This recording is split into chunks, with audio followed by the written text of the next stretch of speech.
या जगत कॉलेजच्या प्रिमायसेस मध्ये सुद्धा तो आवाज तुझा नक्कीच गुंजणार आहे. पण तो गुंजणारा आवाज मला ऐकायला कदाचित भेटणार नाही.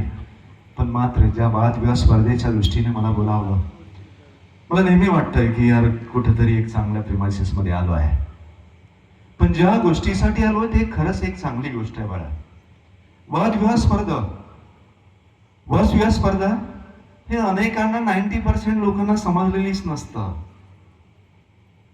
आणि आम्ही बोलत असताना आम्ही अनेकांनी असा कुठलाच माणूस नाही की ज्यांनी वाद पाहिलेला नाही. पण वादामध्ये आवाज वाढवतो. वादविवादामध्ये आवाज नसते वाढवायचा, शब्द वाढवायचे असतात.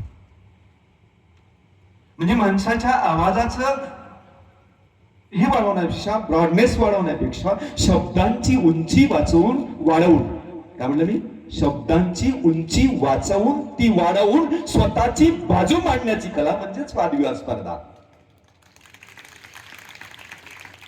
बघा म्हणा, या वादविवाद स्पर्धेतून काय घेऊन जाणार हा नंतरचा भाग. पण एवढं लक्षात घ्या की स्वतःची बाजू जर आपल्याला भक्कम मांडायची असेल तर आपल्याला शब्द प्राबल्य, शब्द प्रभुत्व आणि शब्द अलंकारांवर वर्चस्व असणं आवश्यक असतं.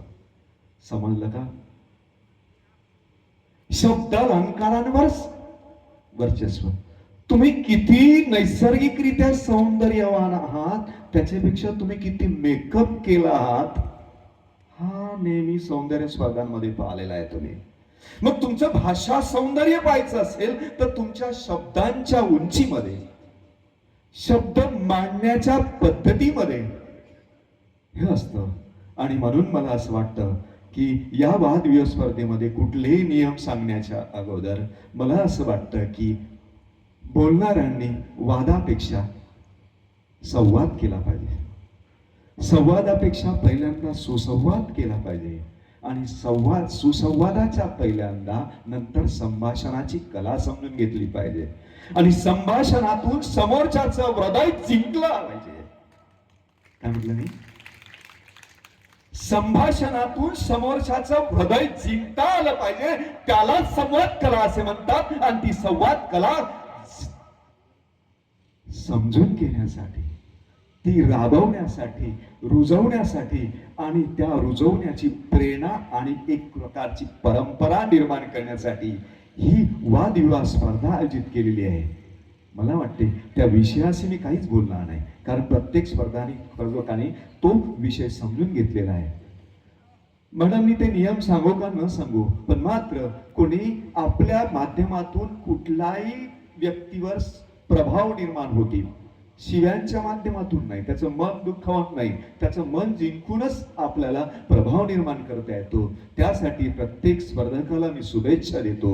आणि आयोजकांनी जे काही विषय ठेवले, खरंच सर अतिशय महत्वाचे विषय तुम्ही ठेवले आहेत.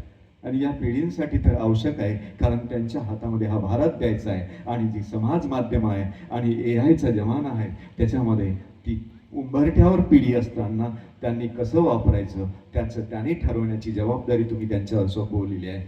या स्पर्धकांच्या माध्यमातून एक मेसेज या समाजामध्ये जाणार आहे. त्यासाठी सर्व आयोजक आणि स्पर्धक आणि माझे विद्यार्थी यांना मी शुभेच्छा देतो आणि रजा घेतो. धन्यवाद.